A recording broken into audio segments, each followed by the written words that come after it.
నమస్తే, నేను విజయారెడ్డి. ఎట్టకేలకు ఎలక్షన్స్ అయితే అయిపోయినాయి. ఇటు ఏపీలో అసెంబ్లీ ఎలక్షన్స్, తెలంగాణలో పార్లమెంట్ ఎలక్షన్స్. కాకపోతే ఫలితాలకు చాలా సమయం ఉండడం, ఇటు ఎగ్జిట్ పోల్స్ కూడా అవకాశం లేకపోవడంతో గెలుపు ఎవరిది, ఏపీలో అసలు ఎవరు సింహాసనం చేపట్టబోతున్నారు, అటు వైఎస్ఆర్సీపీనా లేకపోతే కూటమా, పార్లమెంట్ ఎలక్షన్స్కి వచ్చేసరికి తెలంగాణకు వచ్చేసరికి ఎవరికి ఎన్ని సీట్లు వస్తాయనేది ఇప్పుడు ఎవరికి వాళ్ళు అంచనాలు వేసుకుంటున్నారు. మూడు పార్టీలు, ఒకవైపు బీజేపీ మాకు 10 నుంచి 12 అంటున్నారు, కాంగ్రెస్ పార్టీ 10 నుంచి 14 అంటున్నారు, బీఆర్ఎస్ పార్టీ కూడా మాకు డబల్ డిజిట్ వస్తుంది అంటున్నారు.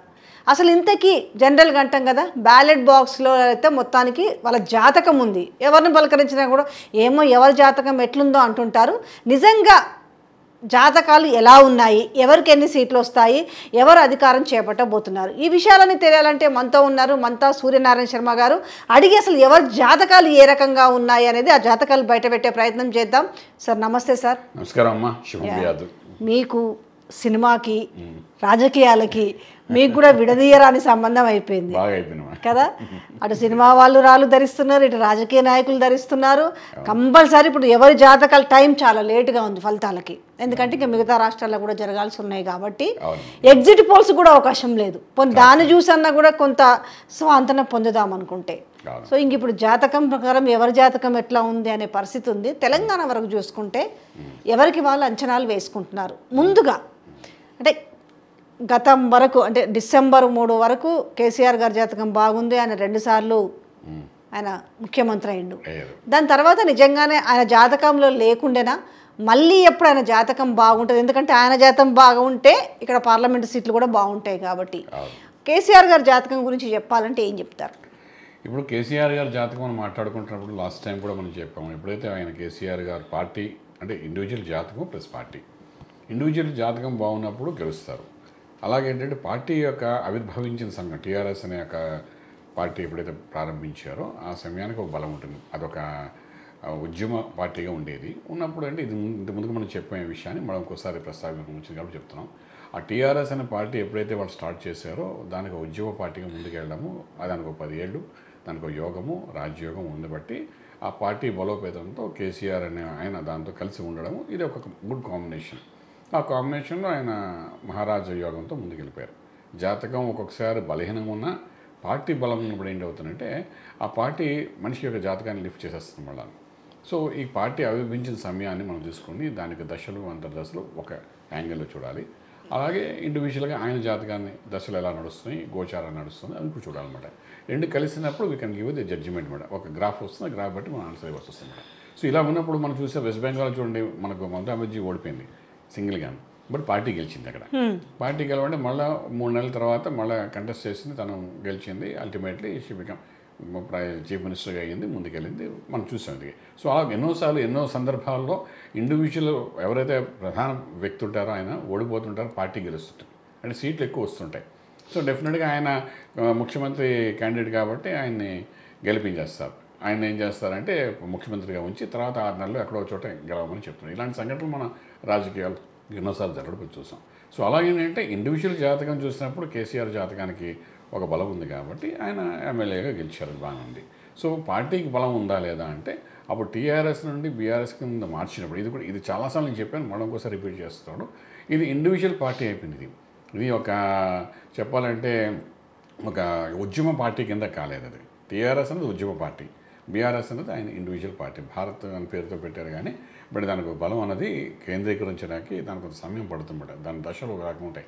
ఆ దశలు అనుకూలించినప్పుడు అంటే పార్టీ యొక్క బలం తగ్గిపోతుంది. ఒక డౌట్ వస్తుంది ఇక్కడ, ఎందుకంటే బాగా నమ్మే వ్యక్తి కేసీఆర్ గారు. ఎందుకంటే మనం చూసినాము దాదాపుగా ఈ 10 ఏళ్లలో చాలా యాగాలు చేయడం జరిగింది. అంటే రాజశ్యామల యాగం లాంటి పెద్ద పెద్ద యాగాలు కూడా చేశారు కదా.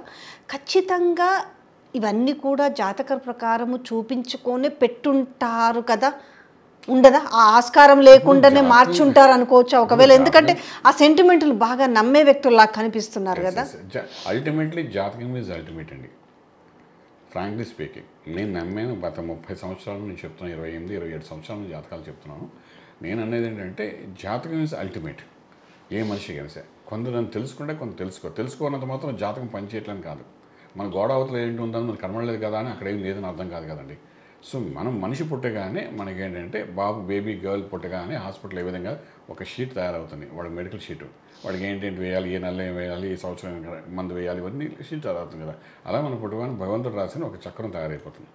ఆ చక్రం ఏ దశ ఎలా ఉంది, అంతర్దశ ఎలా ఉంది, ఎప్పుడు బాగుంటాడు, ఎప్పుడు యోగాలు, ఎప్పుడు అవయోగాలు, ఎప్పుడు రాజయోగాలు, ఇవన్నీ ఉన్నాయని మొత్తం వాళ్ళ లైఫ్ చార్ట్ అంతా తయారవుతుంది. ఆ లైఫ్ చార్ట్ చదవడం అనేది మాకు అప్పచెప్పారు. మాకు అప్పచెప్పడం అంటే మేము ఆ సబ్జెక్ట్ని చదివాం కాబట్టి దాన్ని స్టడీ చేయాలి. ఒక్కొక్కసారి మేము అప్స్ అండ్ డౌన్స్లో కొంచెం కన్ఫ్యూజ్ అవుతుంటాం, ఒకసారి మిస్ఫైర్ అవుతుంటాం, అవ్వదని అనట్లా. కానీ ఏంటంటే 90% ఏంటంటే చెప్పింది క్లారిటీగా ఆన్సర్స్ దొరుకుతాయి. కొంతమంది ఇన్ఫ్లుయెన్స్ చెప్తారు, కొంత ఇన్ఫ్లుయెన్స్ లేకుండా యాజ్ ఇట్ ఈజ్ అని చెప్తుంటారు గొప్పగా. సో ఈ రకంగా ఉన్నప్పుడు అంటే ఇండివిజువల్ జాతకానికి మనకి మంత్రము, లేదంటే ఒక యాగము, ఒక యజ్ఞము, లేకపోతే ఒక అద్భుతమైన కార్యక్రమాలు ఏదైతే దైవ సంబంధ కార్యక్రమాలు చేయడం అనేది ఇది ఒక రకంగా ప్లస్ పాయింట్, యాడెడ్ వాల్యూ అవుతుంది. ఎలా అంటే ఇప్పుడు ఈరోజు చేసాం కదా అని ఈరోజు అయిపోవాలి, దాని ఫలితం వచ్చేయాలి రూల్ ఏం లేదండి. అసలు మీరే ఉన్నారు, మీకు ఒక క్వశ్చన్ వేస్తాను ఇక్కడ, మీ దగ్గర ₹1,00,00,000 ఉన్నాయి, మీరు ఏం చేస్తారు, బ్యాంక్లో పెట్టుకుంటారు, రేపు ఉదయాన్ని ఖర్చు పెట్టేస్తారా ఏంటి? ఖర్చు పెట్టరు కదా, అవసరం బట్టి అందులో తీసి మీ ఇంట్లో ఖర్చు పెట్టుకుంటారు. అలాగే భగవంతుడి కార్యక్రమం ఏం చేసినా ఈరోజు ఆ భగవంతుడు డిసైడ్ చేస్తాడు అది ఎప్పుడు మీకు ఆ ఫలితం ఇవ్వాలని. మనం ఇవాళ పూజ చేసాం కదా, ఇవాళ మనకి గెలిచేయాలి, ఇవాళ పూజ చేసాం కదా, మనకి ఇవాళన్నీ వచ్చేయాలంటే is you to decide about it. మంచి కర్మలు చేస్తున్నాం, సంతోషం. ఆ కర్మ ఫలితం అనేది నీకు ఇవాళ ఇచ్చేయాలంటే ఎలా ఇచ్చేస్తాం? అంతే భగవంతుడు కూడా నువ్వు డిక్టేట్ చేస్తావు ఇవాళ ఇచ్చి అని చెప్పి. You know right to detect. So ఏంటంటే నువ్వు చేసే కర్మ ఏదైతే ఉందో మంచి కర్మలు చేస్తున్నావు, చాలా బాగుంది. ఈ కర్మ ఫలితం నువ్వు పోయే లోపల నీకు ఫలితం ఇస్తాడు. అది వాడు డిసైడ్ చేసుకుని ఎప్పుడు ఇవ్వాలని. తల్లి అయినా తండ్రిని అంతే కదా, నీకు ₹1,00,00,000 ఉంటే మీకు రాత్రి ఆస్తి రాసి ఇచ్చారు కదండి, మీకు ఎప్పుడు ఇవ్వాలని సమయం చూసుకుని అప్పుడు మీకు ఆస్తి యాడ్ చేస్తారు. Same is follows. చేసిన కార్యక్రమాలు ఎన్నో చేశారు, యాదగిరి ఒకటి కట్టించారు, అక్కడ ఎన్నో దేవాలయాలు నిర్మాణం చేశారు. ఎంతో అసలు బ్రాహ్మణుడు అనేసరికి ఆ దానం ఇవ్వడానికి రెడీ అవుతారు ఆయన. అంత గొప్ప వ్యక్తి. నేను ఆయన చాలా సపోర్ట్ చేశాను ఆ విషయాల్లో. కానీ ఇదన్నీ ఏంటంటే ఒక ఎత్తు. ఎవరికైనా ఇదంటే ఎలా అంటే మనకు ఒక ఆధ్యాత్మికంగా కొన్ని పనులు చేస్తున్నాం అంటే అదేంటంటే కష్టాన్ని తెలియకుండా దాటడానికి ఒక మార్గం అది. స్ట్రెస్ లెవెల్స్ మనం మైండ్కి రాకుండా చక్కగా ఆ స్ట్రెస్ లెవెల్స్ దాటుకుంటూ ముందుకు వెళ్ళడానికి చేసే ప్రయత్నంలో ఈ ఆధ్యాత్మిక చింతన అంతా మనకి యాడ్ అవుతుంది. అదేంటంటే మోక్ష మార్గాన్ని ఇస్తుంది ఫ్యూచర్లో. సో ఎప్పుడు ఇస్తారు ఫలితం అంటే చేసిన యజ్ఞయాగాల కంటే డెఫినెట్గా ఈరోజు చేస్తారు కదా, ఇవాళ రూల్ లేదు. అలాగైతే రాత్రి మనకు ప్రైమ్ మినిస్టర్ లెవెల్లో ఉన్నవాడు ఎవడని ఉంటే అపోజిషన్ రాహుల్ గాంధీ కూడా రాత్రి ఇంతకంటే 100 కోట్లు ఎక్కువ ఖర్చు పెట్టి యజ్ఞయాగాలు చేసి కూర్చుంటే ఆయనకు వచ్చేస్తున్నట్టు వచ్చేసేయాలి ఇప్పటికి. సో మనకున్న జాతకం వేరు, మనం చేసే యజ్ఞయాగాలు వేరు. ఇది యాడెడ్ వాల్యూ అంతే తప్ప జాతకాన్ని మార్చే స్థితి కాదు అది. 100%. మేము కూడా చెప్తాం, ఎంతమంది రెమెడీస్ చెప్తాం. రెమెడీస్ ఎందుకు చెప్తామంటే ఓకే యూ డూ ఇట్, కొంచెం రిలీఫ్గా మీరు లైఫ్ లీడ్ అవుతామని. దాన్ని పట్టుకుని అందరూ ఏం చేస్తారంటే ఓహో అవి చెప్పారు కాబట్టి ఇది అయిపోతున్నాను అనుకుని వాళ్ళు ఒక ట్రాన్స్లోకి వెళ్ళిపోయి అది అవ్వకపోతే మళ్ళీ జ్యోతిషం మీద నిలవేస్తుంటారు. We give only guidelines so that your success will be there. Stress లెవెల్స్ని దాటుకుని ఎలా ముందుకెళ్ళాలి, ఆ గండ ప్రదేశం ఏదైతే ఉందో ఆ రోడ్డు బాగాలేదో ఆ రోడ్డు దాటడానికి మనం చేసే మార్గం. ఒక మంత్రం చేయనండు, లేకపోతే యజ్ఞం చేయండి, యాగాలు అలాగే చెప్పుంటారు కేసీఆర్ గారికి. మీరు రాజశ్యామ చేయండి, లేకపోతే బంగళాముఖి చేయండి, లేకపోతే ఏ యజ్ఞం చండీ, ఆ సహస్ర చండీ యజ్ఞం చేశారు, చండీ సత్సంజీ యాగం చేశారు. లాస్ట్ 2014, 12, 11 చూస్తున్నాం కదా. ఇవన్నీ యాడెడ్ వాల్యూ. కానీ అది చేయడం వల్ల నాకు ఇది వచ్చింది అని అంటే అది ఆల్సో నేను యాక్సెప్ట్ చేయడం లేదు. అయితే ఇప్పుడున్న మీరు అన్నట్టు పార్టీ ప్రకారం చూసుకుంటే, బీఆర్ఎస్ ప్రకారం జాతక ప్రకారం చూసుకుంటే, ఎందుకంటే మొన్ననే ఓటమి అయిన తర్వాత 5 నెలల్లో వచ్చిన ఎలక్షన్స్, 5-6 నెలల్లో వచ్చిన పార్లమెంట్ ఎలక్షన్స్, అంటే మిగతా ఇప్పుడు అధికార పక్షం కావచ్చు, ఇంకో ప్రతిపక్షం మాట్లాడుతున్న మాట ఏంటంటే అసలు ఏమీ ఉండదు, పర్ఫార్మెన్స్ అనే లెవెల్లో ఉంది కదా. ఏమి చూపిస్తుంది జాతక ప్రకారం? వీళ్ళకి ఎన్ని సీట్లు? 17 సీట్లు ఉన్నాయి మొత్తం తెలంగాణలో. ఈ 17 సీట్లలో బీఆర్ఎస్ పార్టీ ఎన్ని కైవసం చేసుకునే అవకాశం? చాలా మంది నా దగ్గర కూడా అన్నారండి బీఆర్ఎస్ పార్టీకి బలం ఉంటుందా అంటే. ఒక టైం లాస్ట్ ఇయర్స్ కథ వేరు, మనకు జరిగిన నవంబర్లో ఎలక్షన్స్, డిసెంబర్లో జరిగిన కథ వేరండి. మళ్ళీ పుంజుకోవడం వేరు. ఇప్పుడు ఏమంటే ఆయనకు అస్సంప్షన్ కూడా నడుస్తారు. అంటే పార్టీ అధినేత అయినా కేసీఆర్ గారికి అష్టమశని ఆరంభంలో ఉంది. ఆ ఉన్న టైంలో ఏం చేసిందంటే వాడికి ఎటువంటి ఇబ్బంది పెట్టాలో అన్ని రకాలుగా అష్టమశని ఆయుష్ మీద కొట్టాలి. యాక్చువల్లీ ఆయుష్ మీద ఎందుకు కొట్టట్లేదంటే చేస్తున్న యజ్ఞగా నన్ను కాపాడుతామని ఆయుష్ మీద కొట్టకుండా. ఓకే ఫైన్, అంటే మీరు ఇందాక అడిగారు కాబట్టి చెప్తున్నాను. అయితే స్ట్రెస్ లెవెల్స్ ఉన్నాయి. దాన్ని ఎక్కడ కొట్టాడంటే అష్టమం అంటే శనీశ్వరుడు ఎక్కడ కొడతాడు? నాభి దిగువ భాగం నుండి అటాక్ చేస్తాడు. నాభి నుండి పై భాగం రవి యొక్క కంట్రోల్ ఉంటుంది, నాభి నుండి దిగువ భాగంలో శనీశ్వరుడు యొక్క కంట్రోల్ ఉంటుంది. సో అష్టమ శని ఏం చేస్తాడు? నాభి దిగువ భాగం చేయాలి అంటే ఏం చేశాడు? ఈ నడుము కింద భాగంలో ఆయనకి అటాక్ చేశారు. అంటే అది నిజం ఎంతవరకు అందులో సీరియస్నెస్ ఉంది అది మనకు తెలియదు. డాక్టర్ గారు హాస్పిటల్ దిగడు, 4 రోజులు హాస్పిటల్ ఉంటాడు, ఇవన్నీ చూసాము. It is character different issue. But ఆ రీజన్తో ఆయన బయటికి వెళ్ళారు. అంటే నేను ఆయన చమత్కారంగా మాట్లాడుతున్నాను, ఎందుకంటే ఆయన చాలా చమత్కారాలు చేస్తారు కాబట్టి, మాటల్లో చమత్కారం ఆయనలో ఉంది కాబట్టి అలా చెప్తాం, అందుకు ఇంకేం లేదు. సో ఇది ఒక పాయింట్ తీసుకుందాం. తర్వాత అష్టమి శని ఆయన మీద కొట్టాలి, ఎదురు దెబ్బ కొట్టాలి. ఏదైనా అండి, శనీశ్వరుడు దెబ్బ కొడుతున్నాడు అంటే ఎవడేం డ్యూటీ చేసి నాకు సంబంధం, వాడి డ్యూటీ వాడు కరెక్ట్ చేయాలి కదా. మనమైతే ఇన్ఫ్లుయెన్స్ అవుతామండి. వాడు 1000 రూపాయలు ఇస్తే వీడి మాట వింటాం, లేకపోతే 1 లక్ష రూపాయలు ఇస్తే వాడు మాట వింటాం. భగవంతుడు గ్రహాలు మన మాట వినవు కదండి, వాళ్ళ డ్యూటీ వాళ్ళు చేయాలి కదా. అష్టమ శని వచ్చినప్పుడు, నీకు అష్టమ శని కానప్పుడు, సప్తమంలో ఉన్నప్పుడు, షష్టంలో, పంచమంలో ఉన్నప్పుడు మహారాజ యోగాలను సంపాదించాం, వన్ సైడ్ అసెంబ్లీ అంతా నడిపించాం. మరి అష్టమ శని వచ్చినప్పుడు మీరు రెడీ అయిపోవాలి, దాన్ని ప్రిపేర్ అయిపోవాలి ఏం చేయాలని. అష్టమ శని అంటే ఏంటి? శని అంటే ప్రజాదానం, అంటే ప్రజల్లో మార్పు వచ్చేస్తుంది, ప్రజల్లోనే అటాక్ చేస్తున్నాడు, అంటే ప్రజల నుండి అటాక్ అవుతుంది అంతే తప్ప నీ యొక్క యజ్ఞయాగాలు చేయడం వల్ల యోగం వెళ్ళడానికి కాదు. ఇక్కడ ప్రజలు, శనీశ్వరుడు అంటే ప్రజాదరణ ఇచ్చేవాడు వాడు. నేను చాలాసార్లు చెప్పాను, శని ఇచ్చేది ప్రజాదరణ, రాహు మాయ చేస్తాడు, అలాగే మనకు బుధుడు మేధస్సుని ఇస్తాడు రాజకీయ రంగంలో, కుజుడు కుజబలం ఇస్తాడు, గురుడు జ్ఞానాన్ని ఇస్తాడు. ఈ 5 గ్రహాలు అనుకూలంగా ఉంటేనే రాజకీయ రంగంలో ఉన్నత స్థితికి చేరుకుంటారని చాలాసార్లు నేను చెప్పాను ఈ వీడియోస్లోని. మరి ఇప్పుడు శనీశ్వరుడు ఏం చేస్తాడు అంటే ప్రజాదరణ ఇస్తుంటాడు. అష్టమి శని వచ్చింది ఏంటంటే ప్రజాదరణ వీక్ అవుతుందని అర్థం. అక్కడ లాజిక్ ఇస్ దట్, అతను ఆవిడ ఎక్కరు అది ఆలోచించరు. నువ్వు పథకాలు ఇవ్వడం కాదు, ప్రజల్లోకి ఎంతవరకు వెళ్ళామని ఇంపార్టెంట్గా. ప్రజల్లోకి ఎంతవరకు వెళ్ళారు అన్నది ఈ రోజు వెళ్తుంది కాదు, ఆ రోజు ఎంతవరకు వెళ్ళామన్నది ఇంపార్టెంట్. సో నీకు అష్టమి శని వచ్చింది అంటే నువ్వు ప్రజల్లోకి వెళ్ళిపోవాలి ముందు. ఎందుకు? You're a public man, you're a chief minister, you're a almost like ప్రజాదరణతోనే ముందుకు వెళ్ళవలసిన వ్యక్తే తప్ప నువ్వు ఇండివిజువల్ సీఎం అవ్వలేరు. సో అటువంటి ఏం చేయాలి, అందులోకి వెళ్ళాలి. అష్టమి శని రాగానే వెళ్ళాలి. ఆ మనిషి ఏం చేస్తే అష్టమి శని వచ్చినా కూడా ఇంట్లో కూర్చొని హాయిగా దర్బార్ నడుపుతూ కూర్చున్నారు. సో అది ఎంతవరకు వర్కౌట్ అవుతుంది ప్రజల్లోకి వెళ్ళకపోతే? That is a fact only. ఆ ప్రజల్లోకి ఎవరు వెళ్ళారు అక్కడ ఆ టైంలోని?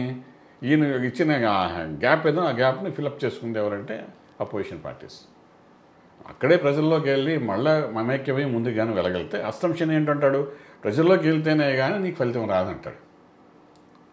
సింపుల్ లాజిక్ అండి. ఆస్ట్రాలజీ తెలుసుకోవాలండి. ప్రజానాయకులు అంటే పూర్వకాలంలో, రాజుల కాలంలో రాజుల పక్కన మంత్రి ఉండేవాడు. ఆ మంత్రి ఆస్ట్రాలజీ చెప్పేవాడు, ఎప్పుడు వర్షం పడేది, ఎప్పుడు నీ ఆరోగ్యం బాగుంటే నీకు ఎప్పుడు సంతానం కలుగుతుంది, సంతానం లాభం ఎప్పుడు జరుగుతుంది, రకరకాలు చెప్తుండేవాడు వాడు, మంత్రి అనేవాడు ఆస్ట్రాలజీ నేర్చుకుని. ఇప్పుడు ఎక్కడ ఉన్నాడు? ఎవరు లేడుగా. రాజ్యం నాదే, ఒకసారి పదవి వచ్చేసిన తర్వాత ఇంకెవరితో పని లేదు. ఇప్పుడు ఈయన అన్నట్లు జనరల్గా చెప్తాను పాయింట్. సో ఇక్కడ ఏంటంటే ఈయనకి అష్టమి శని వచ్చింది అంటే ఏం చేయాలి, రాజకీయంగా ఏం చేయాలి, ప్రజలకు ఉపయోగపడి ఏం పనులు చేయాలి ఈ అష్టమి శని దోషం పోవడానికి. మనకి శని వస్తే మనం ఏం చేస్తామండి, ఆ నూనె వేస్తాం, లేకపోతే శనికి అభిషేకం చేస్తాం, లేకపోతే శని లింగాపురం వెళ్తాం అంటే సింగిల్గా మన మనుషులు కాబట్టి వెళ్ళి వచ్చేస్తాం, దేవుడా నమస్కారం పెడతాం. మరి నువ్వు ఒక్కడ సింగిల్ పర్సన్ రాష్ట్రానికి వెళ్తున్నాం. రాష్ట్రంలో ప్రజలకు ఉపయోగపడే పనులు మనం ఏం చేయాలి, ప్రజలకు ఎలా మమేక్యం వెళ్ళాలి, వాళ్ళతో ఎలా కలిసి. ఈరోజు మనం కాఫీ కూర్చున్నాం, టీ షాప్లో కూర్చొని బజ్జీలు తిన్నాం, లేకపోతే వాటితో కూర్చొని ఫోటోలు తీసుకున్నాం, ఇది కాదు లెక్క. ఆ టైంలో ఏం చేస్తున్నాం? ఎందుకంటే ఆ పదవికి వెళ్ళిన తర్వాత ఏంటంటే అష్టమి శని గురించి పట్టించుకోవాలి. సో ఇప్పుడు ఏం గోచరిస్తుంది? ఇప్పుడు అష్టమి శని ఉన్నా కూడా గురువు అనే గ్రహం ఏం చేశాడంటే ఏకాదశంలో లాభస్థానంకి వచ్చాడు. ఈ లగ్నానికి ఆయన యోగకారకుడు. ఇది కర్కాటక రాశికి గోచార రీత్యా యోగకారకుడు గురుడే. భాగ్యాలు అదృష్టం ఇచ్చేవాడు లాభస్థానంలోకి వచ్చాడు. అదృష్టం ఇచ్చేవాడు లాభస్థానంలోకి వచ్చాడు, ఏదో ఒక లాభాన్ని ఇస్తాడు. అంటే విరిగిపోయిన నుండి ఏదో లాభం తీస్తాడు. లాభం ఇస్తాడు కాబట్టి డెఫినెట్గా ఆ లాభం ఇచ్చినప్పుడు ఏంటంటే ఇంతకుముందు కూడా అంటే ఆ గురువు యొక్క బలం కూడా ఆయనకి లేకుండే. కారణం ఏంటంటే రాజ్యంలో ఉన్నప్పుడు శని దృష్టి కూడా పడింది ఆయన మీద. ఇప్పుడు శని దృష్టి పడితే గురువు చేయాలనుకున్నప్పుడు చేయలేపాడు. ఈయన గురువు నమ్ముకున్నాడు. గురువు అంటే ఎవరు? దైవాన్ని నమ్ముకున్నాడు. ఆ గురువు మీద శని దృష్టి పడింది. అంటే లాజిక్స్ బోల్డ్ ఉన్నాయి, మీరు అడుగుతున్నారు కాబట్టి ఇవన్నీ చెప్తున్నాను. సో ఈ యొక్క మేషరాశిలో ఉన్న గురుడి మీద శని దృష్టి పడడం వల్ల గురువు చేయాలనుకున్నప్పుడు చేయలేపాడు వాడు. అంటే గురువు బలం వస్తుంది, నాకేముంది దైవబలం ఉంది, నేనేమైనా సాధించగలుగుతాను అన్న దాని మీద శని యొక్క దృష్టి పడింది. లాజిక్ మీకు చెప్తున్నాను. ఇప్పుడు శని దృష్టి పడి వాడు ఏం చేస్తాడు? వరే ఉండరా, శని యొక్క బలవంతుడు, గురువు కంటే శని బలవంతుడు. వాడి దృష్టి ఎప్పుడైతే పడిందో వాడు ఏం చేయాలనుకుంటే అదే చేయగలుగుతాడు. ఇన్ఫ్లుయెన్స్ పై సాటర్న్. ఇప్పుడు నేను మీకు ఇన్ఫ్లుయెన్స్ చేశాను, ఏం చేస్తారు మీరు? ఇంట్లో మీ పనులను మానేసి నేను రామకృష్ణ అంటే మొదలు పెడతాను నేను ఇన్ఫ్లుయెన్స్ చేస్తే. ఎందుకంటే నేను దాన్ని నమ్ముతాను కాబట్టి రాముడిని పూజ చేయమా, లక్ష్మణుని పూజ చేయమా అంటాం. అంటే మీరు ఏం చేస్తే నమ్ముతుంటారు నా ఇన్ఫ్లుయెన్స్ వల్ల. అలా శని యొక్క ఇన్ఫ్లుయెన్స్ ఎప్పుడైతే గురువు మీద గురువు చేయాలనుకో చేయలేదు. ఆ గురువు నమ్ముకుని ఆయన ముందుకు వెళ్తాడు, అవ్వలేదు.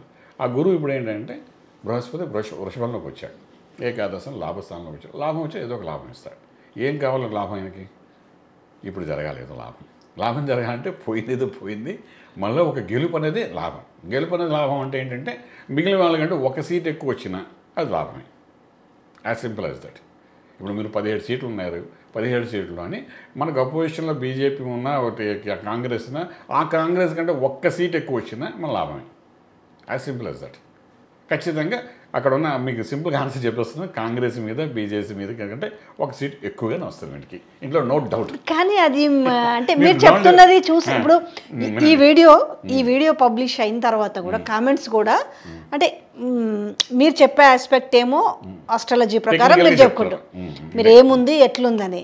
కానీ కొంతమంది అంటారు కదా గ్రౌండ్ రియాలిటీ, మొన్ననే కదా బీఆర్ఎస్ పార్టీ ఓడిపోయింది, అసలు గ్రౌండ్లో లేదనుకున్న బీఆర్ఎస్ పార్టీకి ఈయనేంది ఓ సీటు దానికి దీనికంటే ఎక్కువనే వస్తుందనే మాట చెప్తుండ్రు అనేది కూడా. గ్రౌండ్లో లేనిది మీరు ఎందుకు చూడలేదు? మీరు ఈటల రాజేంద్ర చూసాం, ఓడిపోయాడు, ఎమ్మెల్యేగా ఓడిపోయాడు, మళ్ళీ గెలిచాడు ఆయన చూసింది. అలాగే ఈ రేవంత్ రెడ్డి గారు చీఫ్ మినిస్టర్ గారు ఎవరైతే ఇప్పుడు ఉన్నారో ఆయన ఎమ్మెల్యేగా ఓడిపోయి ఎంపీగా గెలిచి తర్వాత ఇప్పుడు సీఎం అయ్యారు.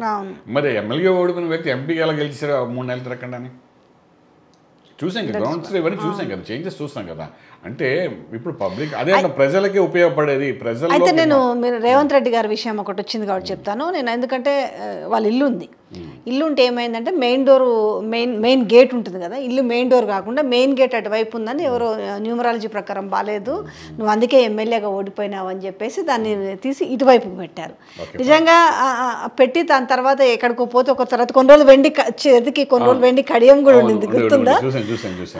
దాని తర్వాత ఆయన మల్కాజ్గిరి ఎంపీ గెలిచాడు. అంటే ఒక్కొక్కసారి ఆలోచిస్తే అనిపిస్తుంది కదా నిజంగానే ఆడది మార్చడం వల్ల ఈయన అంటే నమ్మాలా వద్దా అనే కొన్ని లాజిక్స్ ఇక్కడ కనపడుతుంటాయి అన్నట్టు. ఆ రకంగా మీరు చెప్తున్న విధానం చూస్తే ఆ 2 పార్టీల కంటే కూడా ఒక సీట్ ఎక్కువ వస్తున్నదని నిజంగా కొంచెం అతిశయోక్తిలాగానే ఉంది అనిపిస్తుంది. మీకైనా కదా ఎవరికైనా అనిపిస్తుంది. కారణం ఏంటవుతుందంటే మీరు ఎలాగైతే రేవంత్ రెడ్డి మళ్ళా గెలిచారు ఎంపీగా అంటే ఏంటి, ఎంతమంది ఎమ్మెల్యేలు కంట్రిబ్యూషన్తో ఎంపీ అవుతారు చెప్పండి?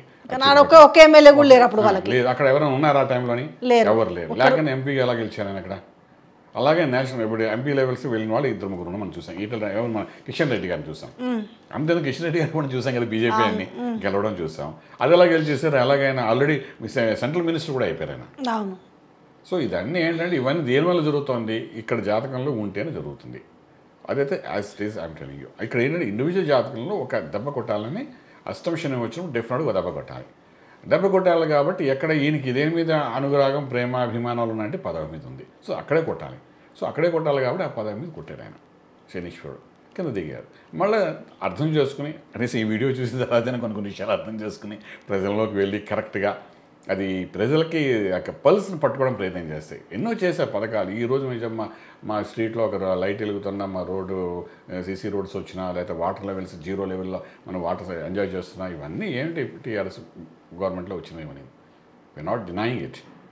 బట్ ఆయన ఇండివిజువల్ జాతకంలో లేనప్పుడు ఏంటంటే ఒక్కొక్కసారి హ్యాస్ టు కమ్ డౌన్, చూసుకుని పైకి రావాలి. సో ఆ రకంగా ఏంటంటే ఇప్పుడు మళ్ళీ ఎంపీ సీట్ల గురించి మీరు మాట్లాడుతున్నారు కాబట్టి ఖచ్చితంగా ఒక లాభం జరగాలి. ఈయనకి లాభం అంటే ఏమిటి మీ లాజిక్లు చెప్పండి. ఇక లాభంలో కురుడు వచ్చాడు కాబట్టి ఏదో లాభం ఇవ్వాలి వాడికి. ఆ లాభం మీనింగ్ ఏంటంటే కనీసం అవతల వాడికి 5 సీట్లు వస్తే మనకు 6 సీట్లు వస్తాయి, అవతల వాడికి 7 సీట్లు వస్తే మనకి 8 సీట్లు వస్తాయి. అంటే మనది అందరికంటే ఎక్కువ అవుతుంది. As simple as that. అంటే నేను పార్టీని ఉద్దేశించి అనట్లేదు, లేకపోతే పార్టీ దాన్ని బట్టి is definitely getting a good gain. ఆయన ప్రూవ్ చేసుకుంటా నా రాజ్యం ఇక్కడ ఉంది, నేను ఓడిపోయినా, నా పార్టీ ఈరోజు ఓడిపోయినా కానీ నా రాజ్యం నాకు బలం ఉంది, నేను చేసిన దాని ఫలితం నాకు ఉందని డెఫినెట్గా ఆ పాజిటివ్ ఎనర్జీతో ఆయన మళ్ళీ బైబ్యాక్ అవుతారు, 100% అవుతారు. అంటే మళ్ళీ నెక్స్ట్ ఎలక్షన్లో అసెంబ్లీ ఎలక్షన్లో అప్పుడు పరిస్థితి ఏమిటా అంటే మనం చెప్పం, కానీ ఇప్పుడున్న పరిస్థితుల్లో అయితే బౌన్స్ బ్యాక్ అవుతారని చెప్తున్నాను. రెండోది, ఇప్పుడు కాంగ్రెస్ పార్టీ మొన్న 6 నెలల క్రితం గెలిచింది, కానీ ఇప్పుడు మాత్రము చాలా ప్రాంతాల్లో అంటే వాళ్ళకు కూడా ఎట్లుందనంటే బయటకు చూడడానికి మాకు 13 నుంచి 14 లేకపోతే 10 నుంచి 12 సీట్లను చెప్పుకుంటున్నప్పటికీ యాజ్ పర్ రియాలిటీ చూస్తే మాత్రం కొంచెం వాళ్ళు ఎదురొడ్డుతున్నారు. ఒక 5-6 సీట్లు గెంటుకు రావడమే కష్టం అన్న పరిస్థితి వింటున్నాము. మీ జాతకం ప్రకారం చూస్తే ఎట్లుంటుంది? కాంగ్రెస్ అనే కాబట్టి ఇది ఇందిరా కాంగ్రెస్ మనకు ఉంది, నేషనల్ కాంగ్రెస్ గురించి మన జాతకం దాన్ని ఉంది. తర్వాత రేవంత్ రెడ్డి గారి జాతకంలో కూడా మనకి సింహరాశి ఉంది, సింహరాశి మీద బృహస్పతి యొక్క దృష్టి పడింది కాబట్టి నవంబర్ 15 తర్వాత మేషరాశి ఉన్న బృహస్పతికి ఎటువంటి గ్రహం యొక్క ప్రభావం లేకుండా వాడు కొంచెం పాజిటివ్గా ఉండడం వల్ల ఏంటంటే అది మనకు సింహరాశి మీద పడడం, ఆ దృష్టి పెట్టడం. సో November 15 తర్వాత ఆయన ఒక్కసారిగా పాజిటివ్ ఎనర్జీతో రావడం జరిగింది. అసలు యాక్చువల్లీ గురుడు అక్కడ చేరిన తర్వాత ఎప్పుడు చేరాడు? ఏప్రిల్లో చేరాడు. మేషరాశిలో ఏప్రిల్లో ప్రవేశించాడు. అక్కడ నుండి గురు బలం అనేది మనకు రేవంత్ రెడ్డి గారికి సంపూర్ణంగా కనబడుతుంది. మీకు ఇదే లాజిక్ అండి, ఇంకేం లేదు. గురుబలం ఉన్నప్పుడు రైజింగ్ అయ్యారైనా. అప్పటి వరకు అసలు రేవంత్ రెడ్డి గారు ఎక్కడున్నారా అంటే ఎవరికి క్లారిటీ లేదు. కాంగ్రెస్ పార్టీ ఎక్కడ ఉందా అంటే ఎక్కడో కరెంట్ పాస్ అవుతుంది తప్ప అది క్లారిటీగా లేదనే ఒక వ్యూహంలోనే ఉన్నారు తప్ప ఇంకేం లేదు. అలాంటిది April 19 తర్వాత మీరు చూసుకోండి, మీరు వెనకాలకి వెళ్తే వీడియోస్ నాది కాకపోయినా ఇన్ జనరల్గా పొలిటికల్ సినారియో ఏప్రిల్ నుండి ఆయన అలా పుంజుకున్నా చూడండి మీరు. దానికి గురుబలమే కారణం. సో ఆయన ఇండివిజువల్ బలంతోనే ఆయన రైజింగ్ అవుతూ వచ్చారని చెప్పడానికి, ఆయన ఇండివిజువల్ బలంతో రైజింగ్ అవుతున్నప్పుడు ఆయన సీఎం క్యాండిడేట్గా అనౌన్స్మెంట్ చేసుకుంటూ ముందుకెళ్ళారు కాబట్టి ఆ గురు బలంతో ఆయన వచ్చారు. ఇంతకుముందు కేసీఆర్ గారు కూడా ఇంత ఫస్ట్ సీఎంగా అయినప్పుడు కూడాను ఆయన ఇండివిజువల్ జాతకంలో ఉన్న బలంతోనే రైజింగ్ అయ్యారు. సో ఫస్ట్ టైం ఎవరైనా ఈ విపరీత రాజ్యోగం వెళ్ళాలన్నప్పుడు ఆ జాతకంలోనే అటువంటిది ఉంటేనే ఆయన స్థాయికి వెళ్తారు. ఆ తర్వాత మిగిలిన వాళ్ళంటూ యాడ్ అవుతారు. ఎన్టీ రామారావు సమయంలో కూడా 83లో ఆయనకి ఇండివిజువల్గా ఉన్న శని యొక్క ప్రసాదంతో ముందుకెళ్ళిపోయారు ఆయన. సో ద లాజిక్ ఉంది, ఆ జాతకాలు తీస్తే మనకు కనబడతాయి.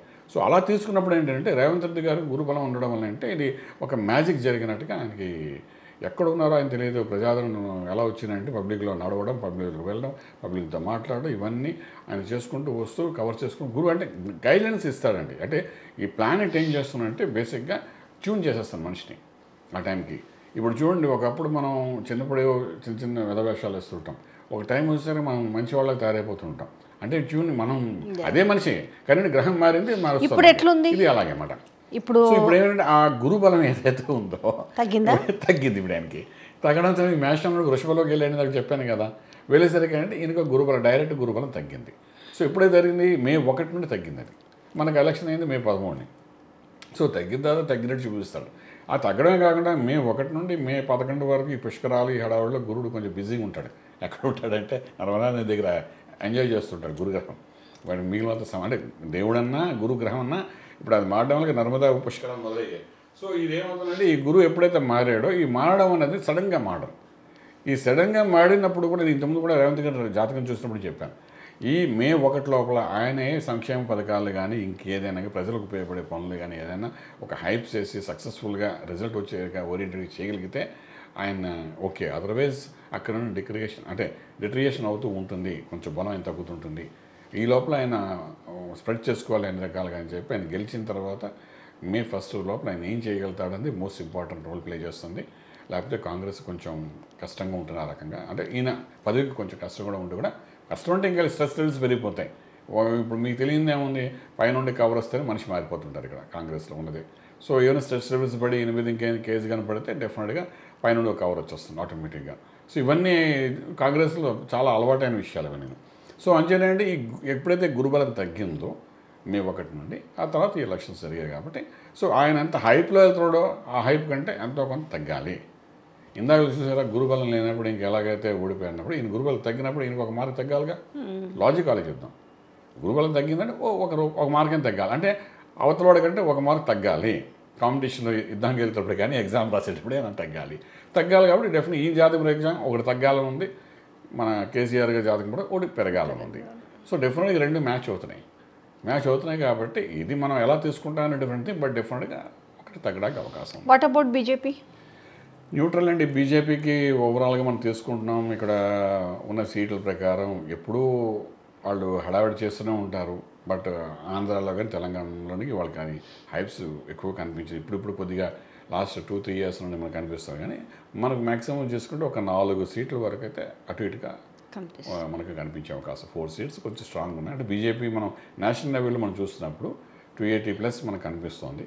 సో 280+ కనబడుతుంది కాబట్టి ఆయన 400 ఉన్నారు కానీ 280+ లా కనబడుతుంది. అంటే ఇక్కడ అస్ట్రాలజికల్గా చూస్తున్నప్పుడు సో మనం దాన్ని ఎలా లెక్కేయాలంటే నేషనల్ లెవెల్లో చూసినప్పుడు మనకు స్టేట్స్ బేసిక్గా మనకు తెలంగాణ ప్లస్ ఆంధ్ర రెండింటిలో కూడా బీజేపీ ఇప్పుడిప్పుడే ఇనిషియేట్ అవుతుంది. మొదట్లో అప్పుడే లాస్ట్ 40-50 ఇయర్స్ నుండి ఎక్కడ స్కోప్స్ తక్కువ బీజేపీకి. ఇప్పుడే వాళ్ళు అడుగు పెడుతున్నారు కాబట్టి లెట్స్ హోప్. బికాస్ అంత ఎక్కువ మనం బీజేపీ గురించి చెప్పడానికి లేదు ఎంత హైప్ చేసినప్పుడు. బట్ ఒకటైతే మీరు అన్నట్టు ఆ కేసీఆర్ అంటే మనకి టీఆర్ఎస్ బీఆర్ఎస్ మరి బీఆర్ఎస్కి ప్లస్ మనం కాంగ్రెస్ మనం లెక్కేసుకుంటే మాత్రం ఈ హైప్ వచ్చి నేను గెలిచానని ప్రూవ్ చేసుకోవడానికి ఛాన్సెస్ దొరుకుతుంది. కవిత విషయానికి వచ్చేసరికి కూడా కేజ్రీవాల్కేమో ఆయన చీఫ్ మినిస్టర్ కాబట్టి ఎలక్షన్ నేపథ్యంలో ఆయన దృష్టిలో పెట్టుకొని బెయిల్ ఇచ్చారు. కవిత పదే పదే బెయిల్ సబ్మిట్ చేస్తున్నప్పటికి కూడా అది రిజెక్ట్ అవుతూ ఉంది. ఆమె మీద ఛార్జ్ షీట్లు పడతా ఉన్నాయి. ఇక 2 సంవత్సరాలు 3 సంవత్సరాలు అంటే ఎవరికి సంబంధించిన కథలు వాళ్ళు చెప్పుకుంటూ వస్తున్నారు. ఆమె బయటికి రాదు, బెయిల్ రాదు అనేసి. అంటే జాతక ప్రకారం ఏం గోచరిస్తుంది కవిత? అంటే మీకు చెప్పిన ప్రకారం ఇప్పుడు కవిత గారు మనం తీసుకునేటప్పుడు జనరల్గా చెప్పాలంటే కవిత గారి విషయానికి వచ్చినప్పుడు మాత్రం ఎవరు చెప్పారో కానీ తెలియదు కానీ 2025 అక్టోబర్ వరకు మాత్రం స్ట్రెస్ లెవెల్స్ ఉంటాయి. 25 అక్టోబర్ వరకు మధ్యలో మీకు బెయిల్ వస్తున్నా అంటే మనకి జూలై 28 దగ్గర జూలైలో ఒక స్కోప్స్ ఉన్నాయండి. జూలై 28 కల్లా కొంచెం రిలీఫ్ అవుతారు.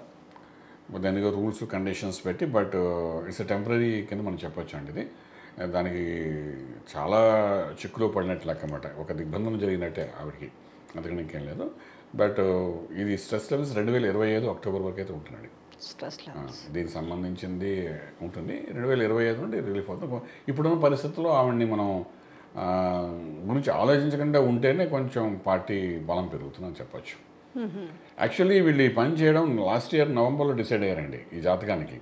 2023 నవంబర్ డిసెంబర్లోనే, ఆగస్టు 26 తర్వాత 2023 ఆగస్టు తర్వాత ఆమెకి లోపలికి వెళ్ళే స్కోప్స్ ఉన్నాయి. కానీ అప్పుడేంటి గురుబలం బాగుంది చక్కగా అన్నప్పుడు. కానీ వెళ్ళి ఉంటే ఒకవేళ కానీ టేక్అవుట్ చేసి ఉంటే ఈ యొక్క సెంటిమెంట్ ఇవన్నీ కూడా యాడ్ చేసుకుంటే ఈ పార్టీకి ఆ బలంతో ఈసారి మళ్ళీ గవర్నమెంట్ ఫామ్ అయిపోయేది లెక్క చెప్పాలంటే.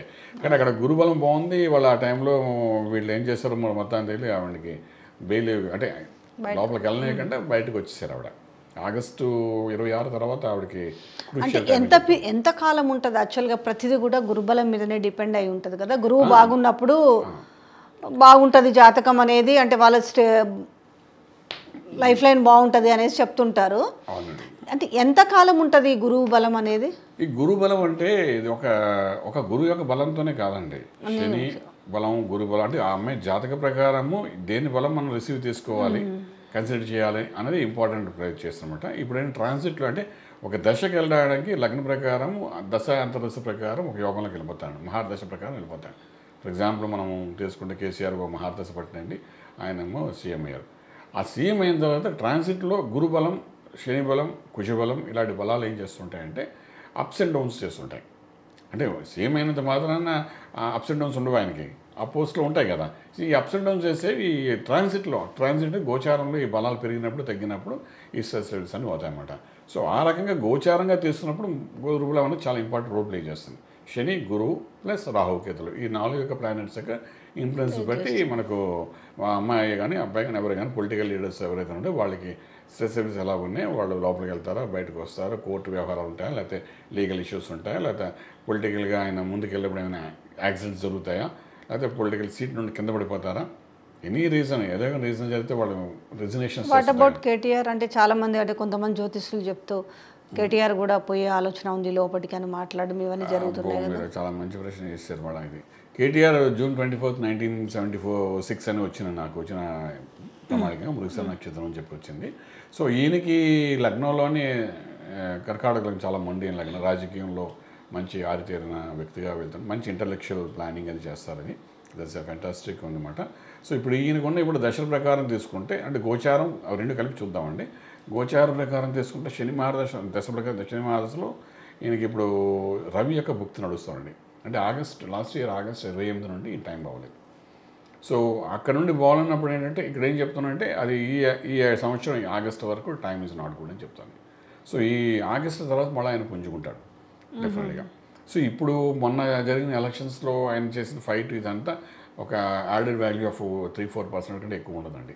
సో ఇంకా కేటీఆర్ మీద ఆ శని రవిల యొక్క ప్రభావం నెగిటివ్ ఎనర్జీ ఇంకా బాగా ఉంది ఇప్పటికైనా ఉంది. కాబట్టి ఈయన ఏమైనా చెప్పినా కూడా ప్రజలు విశ్వసించే పరిస్థితిలో కనిపించదు మనకు. ఈ ఆగస్టు తర్వాత ఈయన బలం బాగున్నప్పుడు అవతల బలహీనపడినప్పుడు ఈయన యోగంలో వెళ్ళాలండి. సో అదర్వైజ్ ఈ అవయోగం అనేది కింద తీసుకుపోతుంది అనమాట, డిపెండ్స్ అపాన్. సో కేటీఆర్ గారికి ఇప్పుడు ఉన్న పరిస్థితుల్లో ఆగస్టు వరకు మనం ఏమి పాజిటివ్ రిజల్ట్ ఇవ్వడానికి అవకాశం లేదు. సార్ అత్యంత ఆసక్తికరంగా కొనసాగుతుంది ఏపీ రిజల్ట్స్. అవునండి. కూటమా వైఎస్ఆర్సీపీనా సో పవన్ కళ్యాణ్ గెలవడం అనేది ఎమ్మెల్యేగా గెలిపే ఒక సీఎం లెవెల్లో అయిపోయింది. అంతే కదా. ఈయన మంగళగిరిలో లోకేష్ గెలుస్తాడా, పిఠాపురంలో పవన్ కళ్యాణ్ గెలుస్తాడా, దాని తర్వాత కూటమా లేదంటే వైఎస్ఆర్సీపీనా? సో ఇది బాగా జరుగుతుంది. ఎట్లా ఉంది మన జాతక ప్రకారం చూసుకుంటే? జాతక ప్రకారం మనం తీసుకోవాలండి. ఎందుకంటే మనం గ్రౌండ్ లెవెల్స్ అన్నది చాలా మంది చెప్తారు. Okay, ground level is different and జాతకం ఈజ్ డిఫరెంట్. సో జాతకం దగ్గరకు వచ్చినప్పుడు ఏంటంటే మనకు బేసిక్గా తీసుకుంటే ఒక 30% మనం పవన్ కళ్యాణ్ వేయచ్చు. అలాగే మనం చంద్రబాబు నాయుడు గారు కూడా ఒక 30-35% వేయించండి, అంతకంటే ఎక్కువ వేయలేం. కానీ ఇండివిజువల్గా తీసుకుంటే ఇండివిజువల్ జాతకంలోని జగన్మోహన్ రెడ్డి గారి జాతకానికి 70-75% హైప్స్లోనే ఉన్నాయండి ఇండివిజువల్ తీసుకుంటే. కానీ ఏమంటే మనం ఇండివిజువల్ జాతకాలు తీసుకునేటప్పుడు కూడా కొన్ని అప్స్ అండ్ డౌన్స్ వస్తుంది. దాకా మనం చెప్పాము మీకు, దశ బాగున్నా గోచార రీత్యా బాగున్నప్పుడు ఒకసారి లాగేస్తుంది కిందకి అని చెప్పి. సో అలా ఉన్నప్పుడు ఏంటంటే ఈ ఇద్దరితో పాటు ఎప్పుడైతే మనం బీజేపీ యాడ్ అయ్యిందో వీళ్ళిద్దరితో పాటు ఆ కనెక్షన్ అన్నది ఆ 70 మీద ఒక 10-15% అంతగా ఎక్కువ లేదు వాళ్ళది. ఈ మూడు కలిసినా కూడా టక్ ఆఫ్ ఫోర్గా సింగిల్గా ఆయన బలం అనేది ఇండివిజువల్ జాతకంలో కనబడుతుందన్నమాట. ఇది మనకు జనరల్గా 1-to-1 జాతకాలు చూస్తున్నప్పుడు కనబడే ఇంపాక్ట్ అన్నమాట. అయితే ఇక్కడ ఏమవుతుందంటే ఈ గోచారం అనేది అంటే ఒక పదవిలో ఉన్న వ్యక్తిని, పదవిలో ఇందాక మనం మాట్లాడుకున్నప్పుడు ఒక పదవిలో ఉన్న వ్యక్తి గోచారంలో బలం తక్కువ అవ్వడం వల్లనే మనకు ఇందాక మాట్లాడిన దాంట్లో కేసీఆర్ గారు పదవి డౌన్ఫాల్ అవ్వడం కారణం, అలాగే ఆయనకి యాక్సిడెంట్ అయ్యి హాస్పిటలైజ్ అవ్వడం, ఇవన్నీ కూడా అష్టమ శని యొక్క ప్రభావం జరిగిందని చాలా ఓపెన్గా మనం మాట్లాడుతాం. ఇదేంటి గోచారంలో జరిగిన ఇన్సిడెంట్స్ వల్ల జరిగింది తప్ప గ్రహచార రీత్యా జరగలేదని చాలా స్పష్టంగా మాట్లాడుతున్నాం. ఈయన గ్రహచార రీత్యా బుధ మహారదశ 17 సంవత్సరాలు యోగ దశలో ఉన్నారు జగన్మోహన్ రెడ్డి గారు. కానీ గోచార రీత్యా అష్టమ స్థానం, భాగ్యస్థానం, దశమ స్థానం, ఈ 8, 9, 10 హౌసెస్ అంటన్నమాట. వీటిలో ఉన్న గ్రహాలు ఏంటంటే టోటల్గా అన్కంఫర్ట్గా ఉన్నాయి ఆయనకి. సో అంటే ఈ 3 10 అంటే కర్మస్థానం, ప్రొఫెషనల్ ప్లేసు, 9 అంటే లక్, 8 అంటే ఆయుష్. ఈ 3 ప్లేసెస్ని కంటిన్యూస్గా ఏకాదశంలో రిజల్ట్ వస్తాయి. ఎప్పుడైనా అండి జాతకాన్ని ఒక్కొక్క హౌస్ దాని ముందు హౌస్ ఎలాగో చూసుకుని దాన్ని బట్టి రిజల్ట్ చెప్పాలి. సో అలా తీసుకుంటే 8, 9, 10th హౌసెస్లో ట్రాన్సిట్ అనేది చాలా వీక్గా కనబడుతుంది.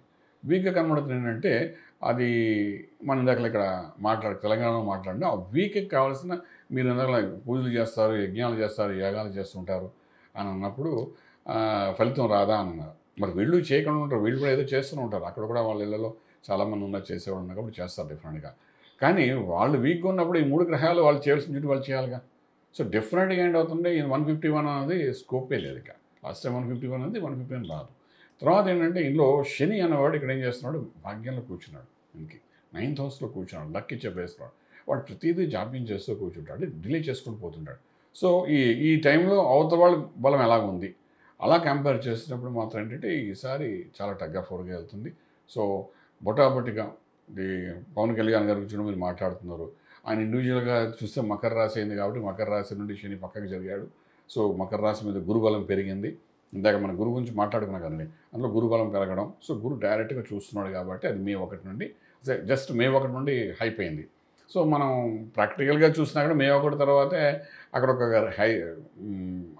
పిఠాపురంలో కొంచెం రైజింగ్ అవ్వడం, ఆయన తరఫు నుండి అదర్ సినిమా యాక్టర్స్ కూడా వచ్చి అక్కడ సపోర్ట్ చేయడం, ఇవన్నీ మనం చూస్తున్నాం. ఇక్కడ కూడా ఆఖరి చిరంజీవి గారు కూడా May 5 నుండి వెళ్ళి ఒకసారి హాయ్ చెప్పి వచ్చేసారు, ఏంటంటే కొంచెం సపోర్ట్ ఇవ్వడానికి. సో ఈ రకంగా ఏంటంటే మనకు May 1 నుండి మన పవన్ కళ్యాణ్ జాతకంలో కనబడుతున్న గురుబలం ఒక యోగాన్ని ఇస్తుంది.